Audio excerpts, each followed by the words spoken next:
Hi everyone, I'm Mary with Mary Greeley News. Thank you for joining me. For decades, what governments called a conspiracy theory about newborn babies and children there in Israel being stolen and sold and given up in adoption turns out to be true. On Monday, the Israeli government approved a plan to offer in compensation to the families of hundreds of Yemenite children who disappeared in the early years of the country's establishment. These children were taken from almost day one, from when the country made the call for people of Jewish descent to return to Israel.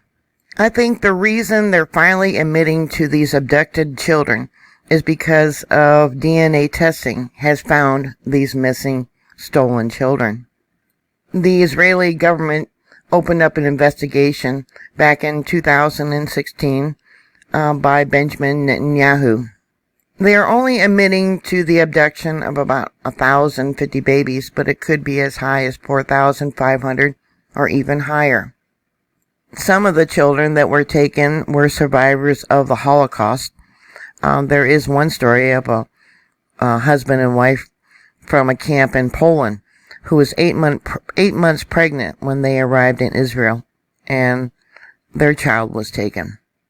There has been over 3 high-profile commissions which dismissed the claims and found that most of the children died of disease in immigration camps. But in 2001, they said it was possible that some of the children were handed over for adoption by individual social workers. Under Monday's decision, the government will pay 150,000 shekels, or about $45,000, to the family in cases where it was determined that a child had died, but the family had not been properly notified, or where the burial site, was found. Families where the fate of the child is unknown will receive 200,000 shekels, or about $60,000. Many of these families find it insulting. They want to know where their children are at. Sometimes they found out that the children were still alive and didn't die in the hospitals, as they were told, because of draft records that were sent out.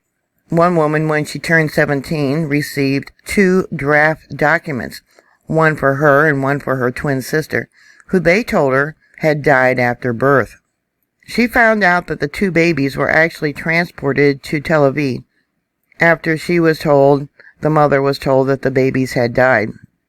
Yeah, they were told not to talk about it. The fact that Jews were stealing Jewish babies and putting them up for adoption.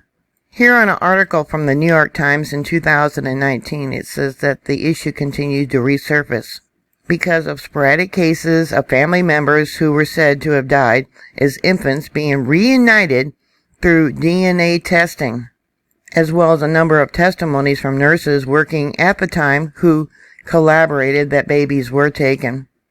When the country was founded, Jews in Israel immigrated from over 80 countries and from several ethnic groups as part of a national project focused on forging a common new Israeli identity. Recently arrived Yemenite and Mizrahi Jews tended to be poor, more religious, and less formally educated. The article in the New York Times points out that during this period, similar incidences were also happening in Australia and in Canada. Indigenous children were taken from their families and placed in non-Indigenous families in the country, not just Canada, but also the United States. The United States used to do this too with the Native Americans. Children who were adopted were told never to talk about the possibility that they were stolen. Even rabbis in Israel told the children not to talk about it. But many of the families believed the children were taken and given to childless couples in either Europe or there in Israel. One woman who found out that she was one of these missing children, she was adopted there in Israel by a Jewish German family. Money cannot take away the heartache these families had and still have. What are your thoughts? Put your comments down below. Thank you for watching. Thank you for subscribing. Please stay safe. And I'll talk to you later. God bless you. Bye.